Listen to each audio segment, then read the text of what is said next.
How did you guys break your bikes? We'll start with Manoj. What do you mean by break your bike? Because I joined later, I didn't know what you mean to say.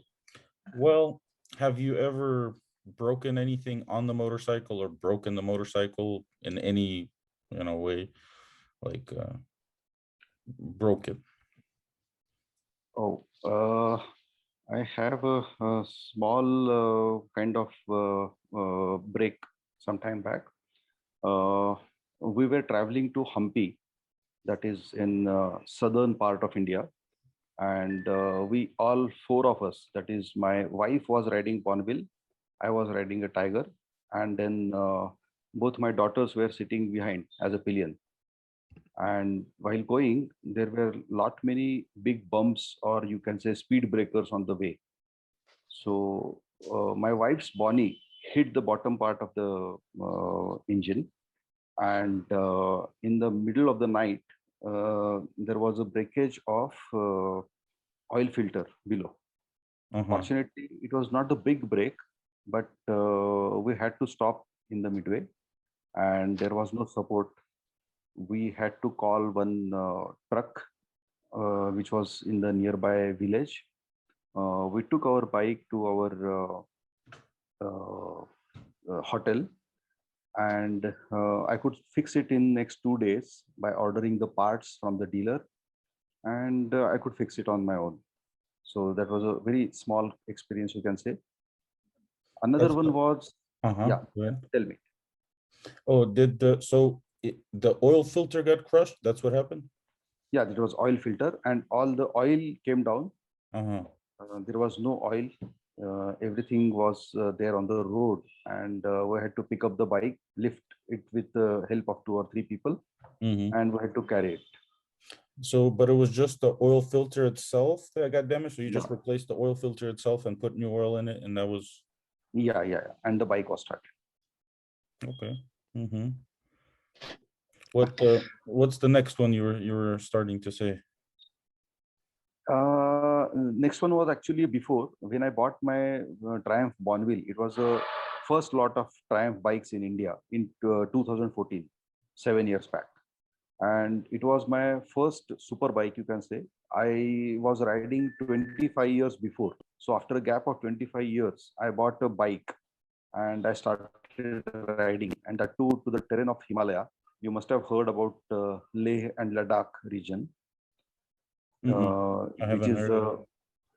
which is the highest motorable road in the world.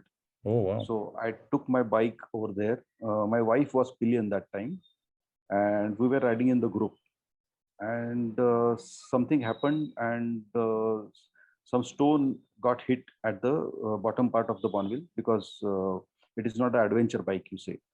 Mm-hmm. uh, the ground clearance is less, so something got hit from below, and the Hello, bike hello. was started, and I Oh, could complete my 2,500 kilometers in that terrain.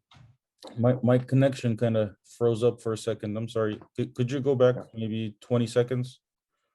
yeah, okay. So I was riding in the hilly terrain. There was lot of there were lot many water passes, stones, and everything. Mm-hmm. And one stone got hit from the below of the engine, Mm-hmm. and side stand sensor was broken because of that. And I Mm-hmm. didn't notice what is happening, because I was completely new. So I called my dealer. Luckily, because in all those hilly areas there is no mobile network. Luckily, I could get the network at some place, and I called him, and he helped me by fixing that sensor, and I could complete my ride of around 2,500 kilometers later. So with that sensor damaged, the bike wasn't starting or Yeah, wasn't it wasn't starting. It wasn't it starting. wasn't start. Wow. That's Yeah. we actually had to talk about all those modern tech that the bikes have now in the previous Zoom, and how sometimes they get in the way because of things like that. You have a little sensor that it doesn't work, and now you can't ride your bike anymore. Yeah. There's I always believe. a way. What was that? There's always a way. Yeah, there's maybe there's a way to get around it somehow, like put two wires together or something. Right. Yeah. Did you finally order the side stand switch after you got back from your trip? No, I could just fix it by just changing the wires or fixing it once again, and I could manage. Hmm. You still just bypassed it, right? Yeah. Okay. Yeah. That's what I was thinking. I was like, the only way for side stand switches to be inactivated is that they have to see a complete circuit or a high resistant level. Hmm. So that's good that you continued your trip. Yeah. Okay, so I'll tell you guys my funny damage story. So I I have a few actually and they were all when I was younger. Well, during during now, during my older years, I haven't broken a bike so far. So I guess I learned a little lesson from back then.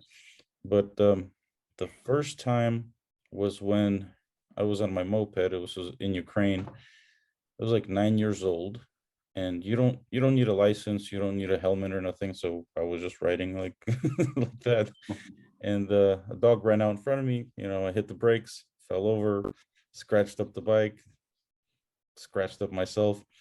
That was the first time.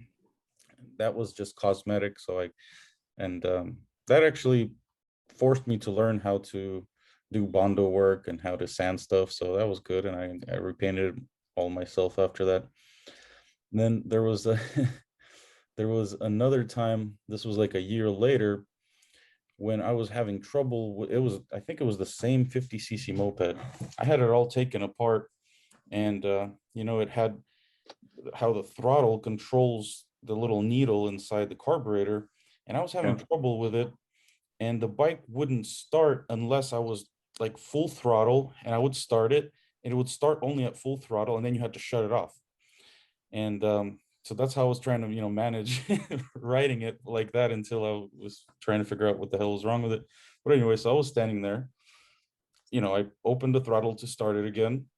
It started, and then I let go of the throttle. It was supposed to snap back, and it did snap back, but the needle stayed stuck. So now the bike, I mean, and this is happening in like milliseconds, So the bike takes off because obviously it was supposed to turn off right away, but it takes off, and I'm holding on to the handlebars, no helmet again, Ukraine. This was like 10 years old. And I slam into this pole and bend the wheel and slam my head into that same pole.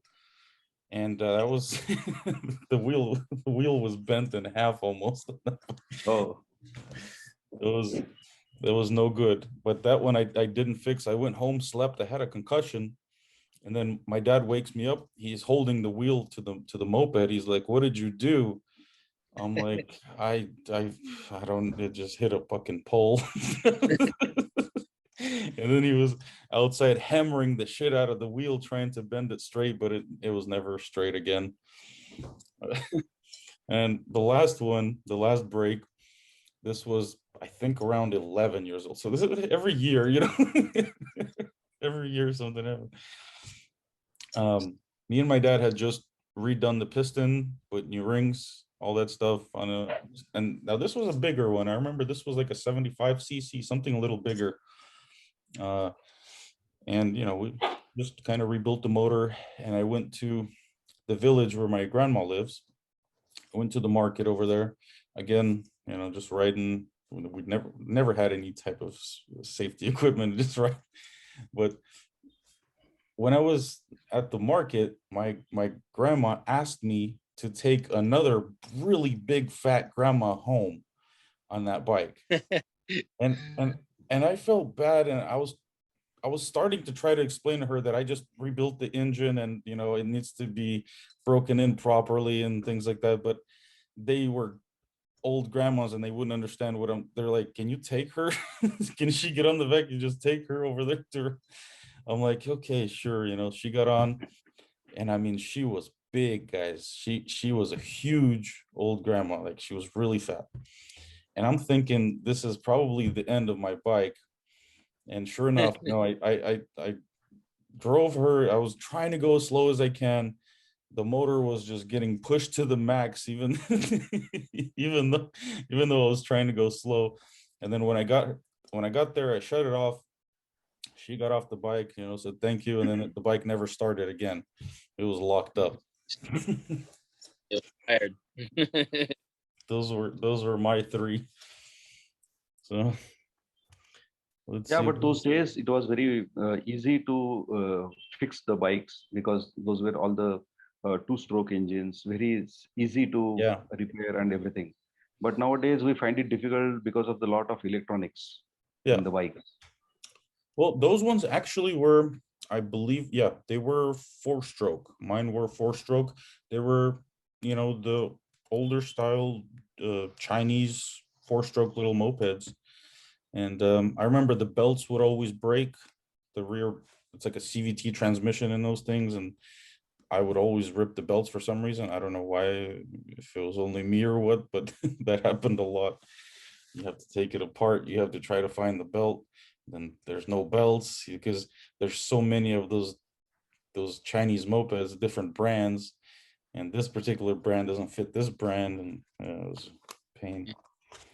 Well, Yep. in that region anyway, I don't know. Probably in America or in India, they probably have a lot of parts for mopeds. I don't know. In Ukraine, it was really hard to find parts back then. Yeah, in India there were lot many Indian manufacturers. Mhm. They were making mopeds, and that time the market was captured majority by mopeds. Those were non-gear 50cc, and then in 90s we started bikes coming from all over the world, especially Japanese. Mm. Honda, Suzuki, Kawasaki, and Yamaha. They came up in India with 100cc bikes, and that was a big revolution. Mhm. And from that point, market started really maturing.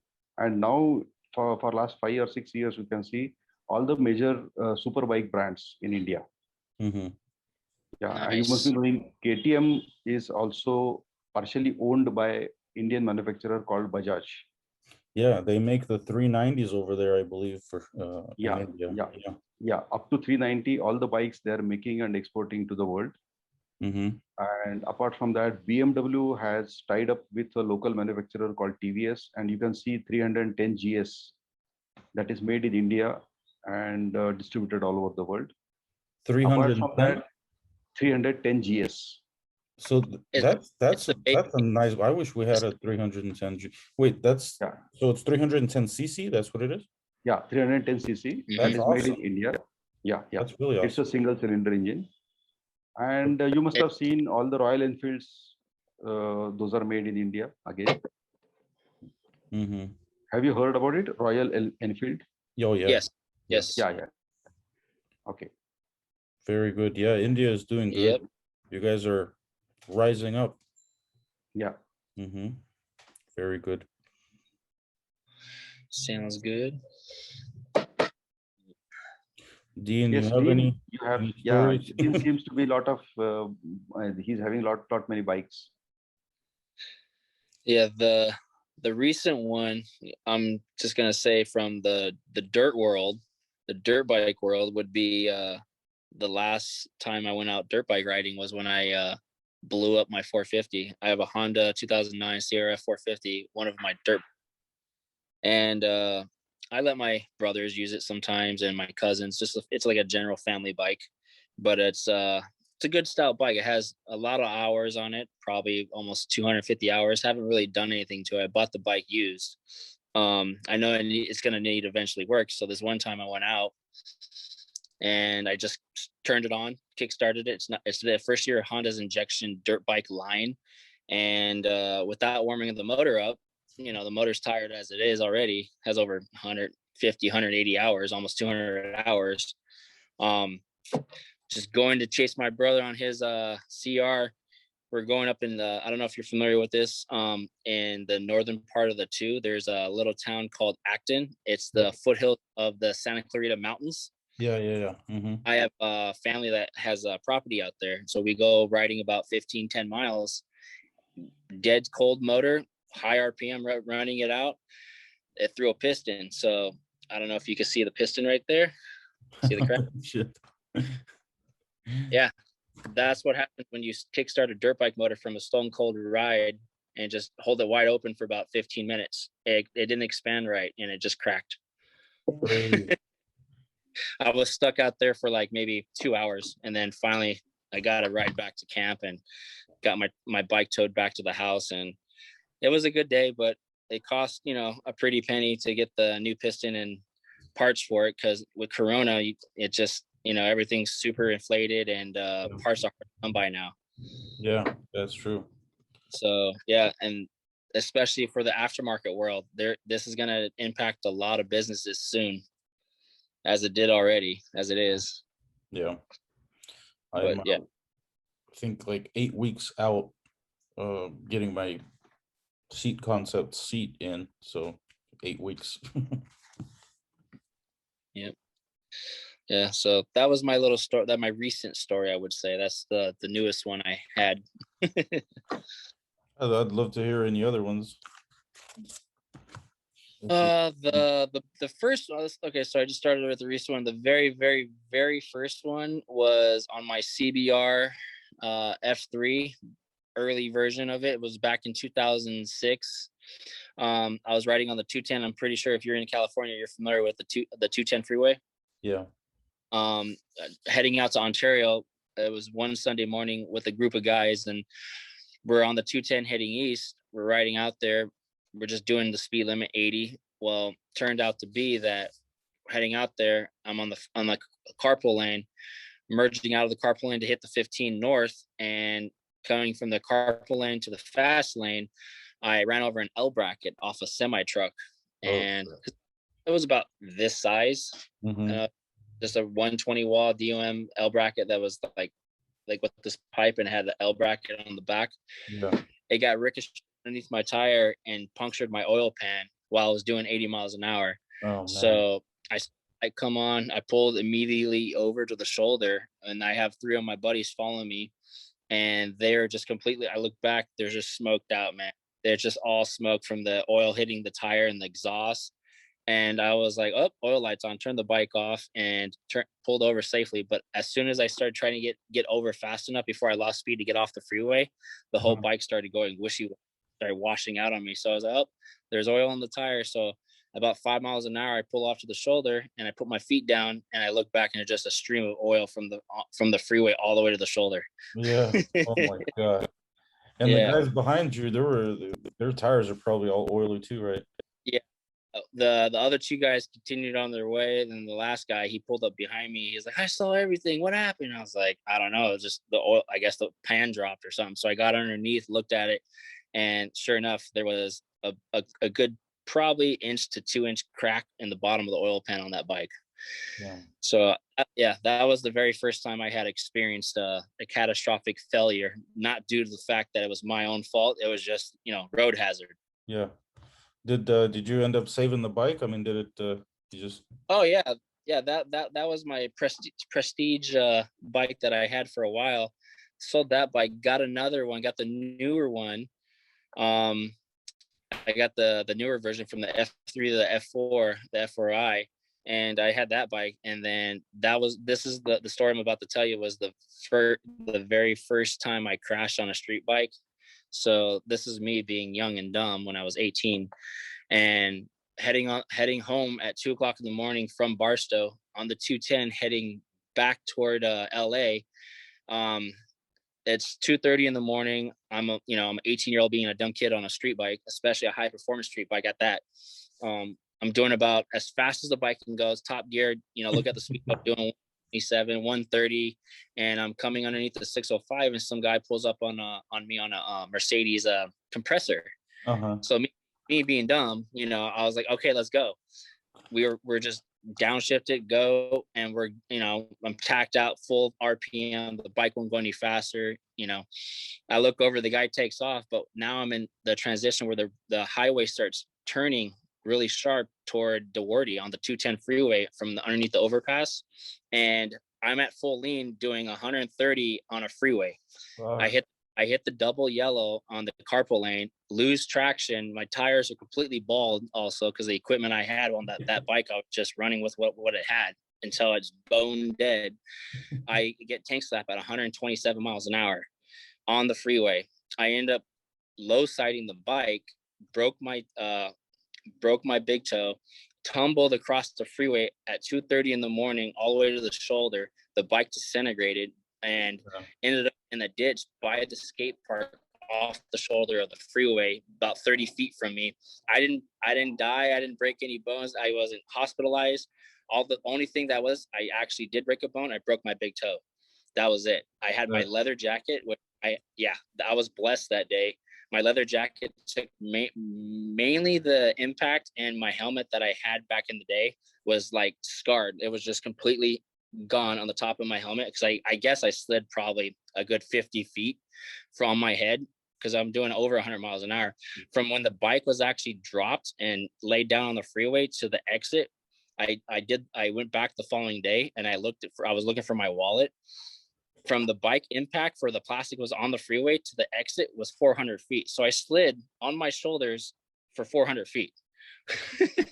Wow. Yeah. That was a crazy night. That was an eye opener. Me being 18 and dumb on a high performance street bike and survived to tell about it. Yeah, that's fun. What kind of pants were you wearing? So the funny thing you asked that, I was only wearing the Dickies. So I had Dickie cargo pants. So I had an iPod back in the day, when I was 18, it was freaking early 2000s when the iPods came out. Yeah. I had one in my pocket. Well, when I hit the ground, my pants got ripped in half and the pocket that had the iPod was gone. But did your legs get all road rash or? Yeah, I had abrasions down from my kneecap down to my my ankle. As soon as you're the body is really weird because as soon as something catastrophically happens to you, you know how I don't know if you've ever been in an experience like this, but for me, and this is very vivid still, everything slowed down because of the adrenaline and everything. When I hit the concrete, when I actually was on side of the bike from actually having that tank slap, it felt so real because you're living the moment, and slowed time down to a point where when I put my foot down to try to save the tank slap, because the bike was already at 45 degrees sideways while the front end of the bike's still in the mid-air, it wasn't touching the ground. I tried to put my foot down, and that's what happened is that my foot jumped up. It threw me because, when you try to put your foot down going fast, it's just going to rip your feet underneath you and it's going to launch your body forward. Yeah. And I flew over the bike. The last thing I remember was waking up on the side of the actual the side of the freeway. So all I know is my shoes went flying, and then I woke up on the side of the freeway, and there's plastic everywhere, oil everywhere on the freeway. I guess at 2:00 in the morning, I mean, that's there wasn't too many cars, so that was good. The follow-up about that was that a guy from Colorado was going to Hollywood to work on one of the studio sets, and he was behind us when this was going on, and he saw everything due to the fact that that's what he said. But when he came to me to see how I was doing, obviously the guy in the compressor, the car that I was racing, was already gone. He didn't stop. He was gone. Yeah. So the guy from Idaho, he pulled over and said that, oh, I saw everything. He was hooting and hollering at me. And I was just like, I don't care, bro. I'm really dazed at this point. And I got on my 2 feet and I was like, can I use your phone? Can I use your phone? Can I use your phone? He was like, I'm calling CHP. I'm going to tell him everything. I'm like, that's fine. I don't care. I just told him straight out, let me use your phone.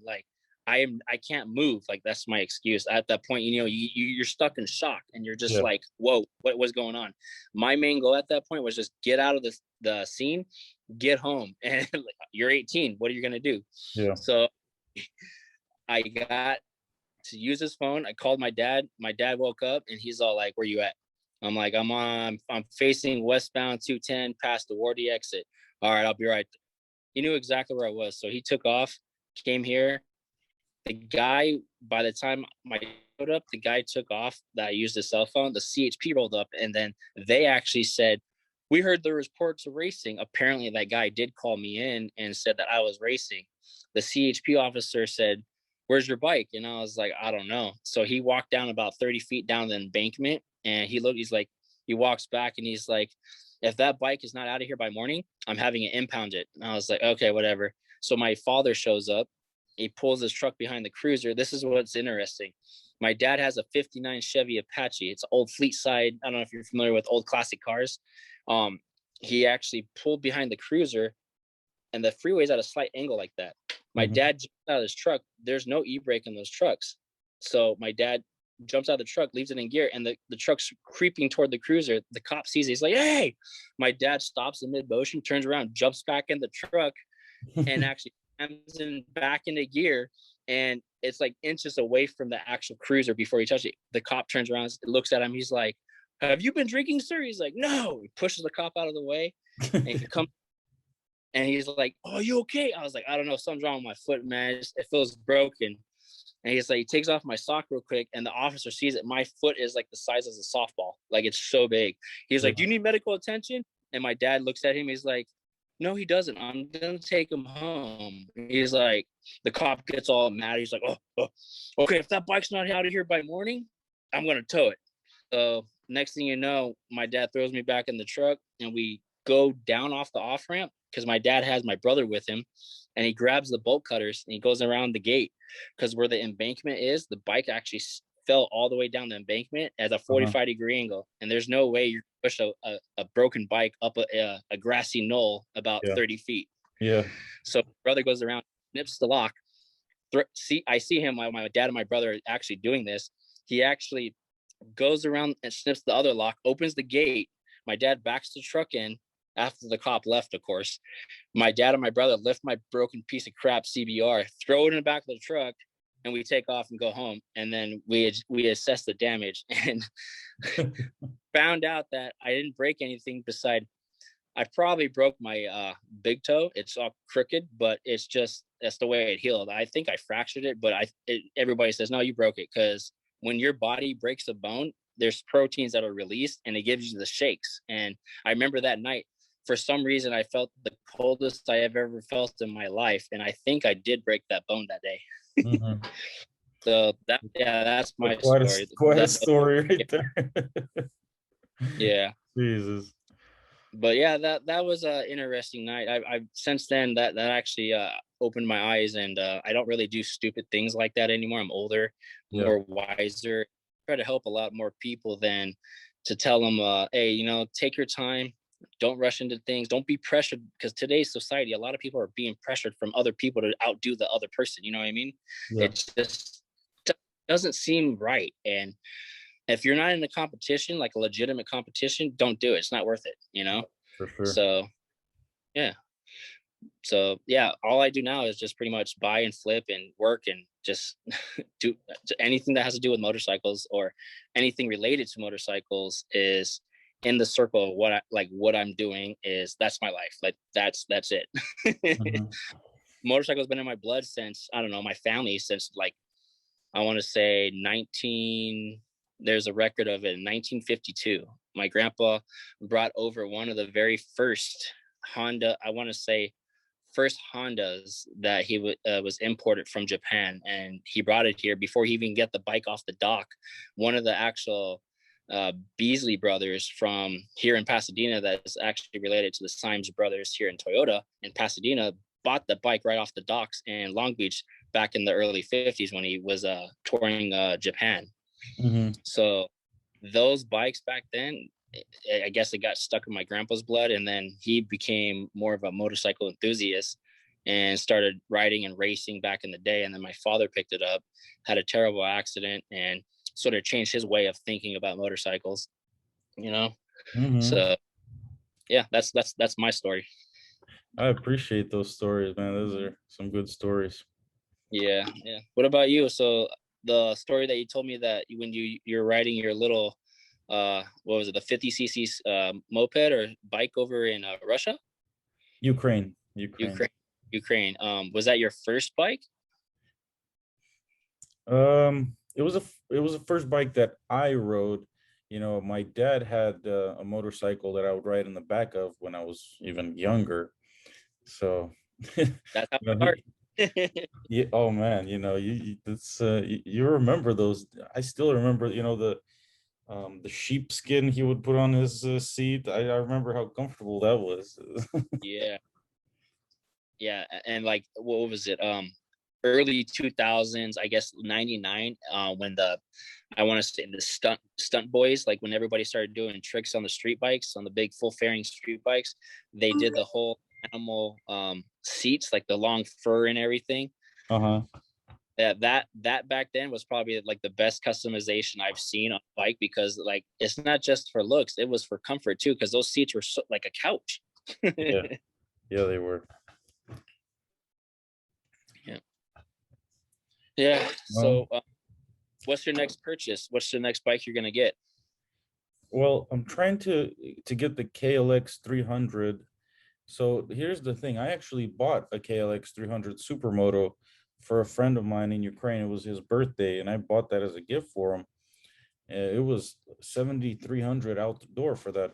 It's a cool little bike, I mean, I don't know, it's a brand new supermoto bike that's it's brand new.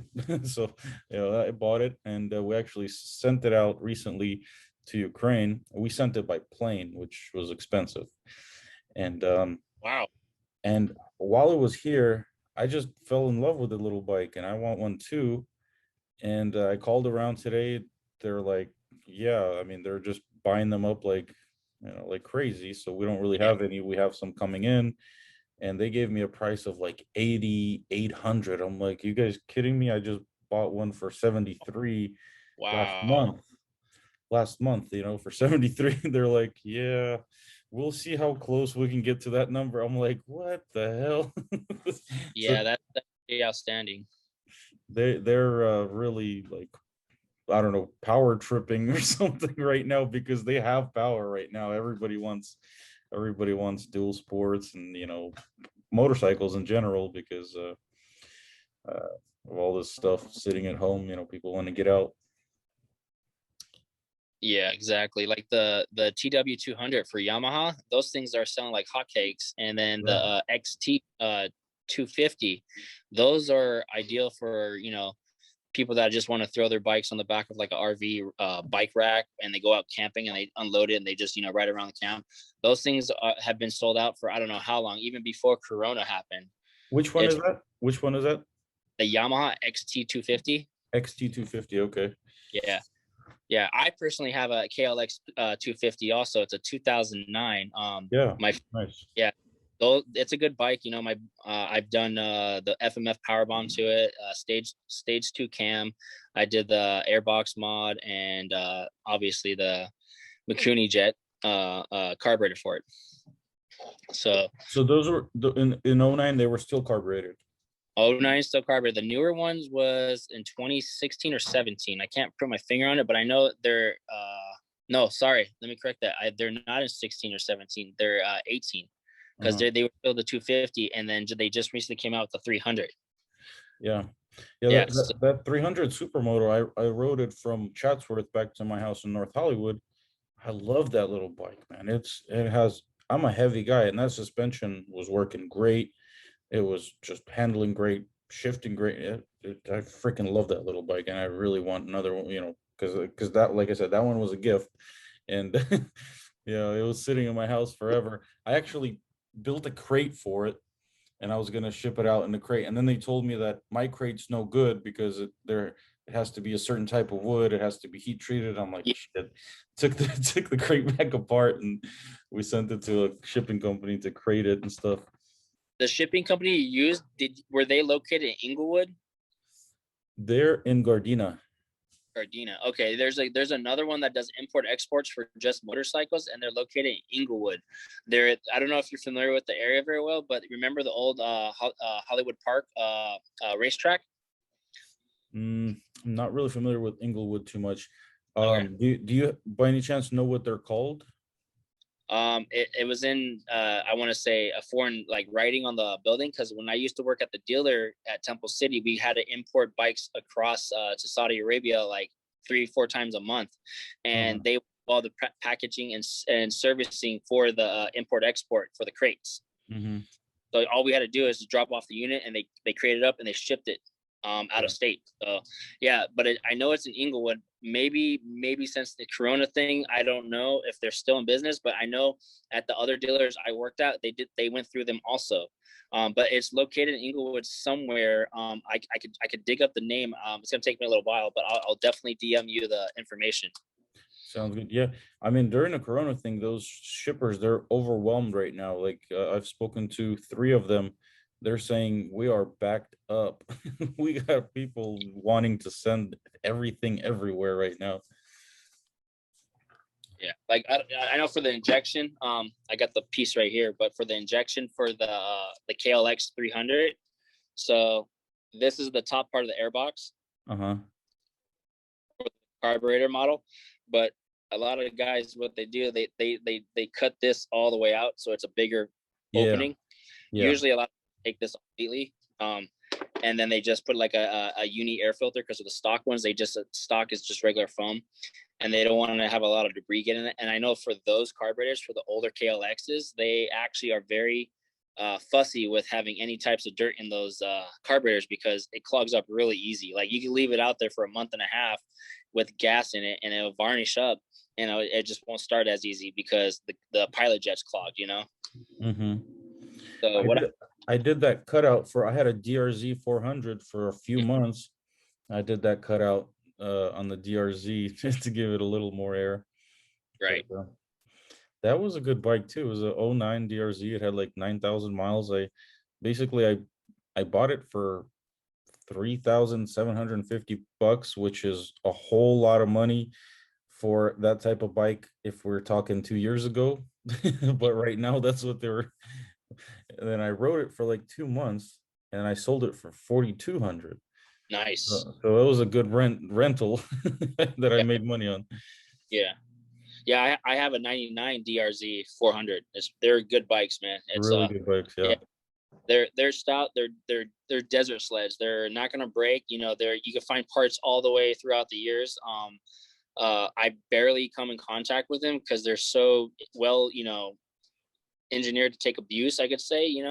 The only thing I noticed for those, the charging systems are not the best. For some reason, Suzuki, I don't know. It's just their charging systems for a majority of their bikes, not all of them, but majority of their bikes, for some reason, I come in contact with Suzuki's, 1 or 2 reasons, either just basic maintenance or a charging issue. Uh-huh. Yeah. So yeah, that's my experience with Suzuki, which is not bad. Have you heard of Rick Staters? No. Mm-mm. They're located back east, but they're definitely worth I would say looking into if you're having any electrical charging issues. Mm-hmm. But yeah, I do a lot of business through them for any like on hands. Someone's here. Hello. Hey, I'm gonna have to go, man. All right, sounds good, man. I'll ask Victoria for your info and we'll link up on Facebook and stuff. All right. Yep. Thank you very much. Talk to you later. Mhm. See you later. See you. Manoj, you're Yes. Yes, Alex. it was nice to hear your stories. Yeah. Maybe next time we Sure, have sure. these every Sunday, different subjects, and you can even I welcome people to tell a subject. Maybe you have something you want to discuss about motorcycles, and you can text it to Victoria or me, and we'll take that into consideration and talk about it possibly. Sure. See you then. Bye. Thank you, Manoj. Bye bye. Yeah. Bye.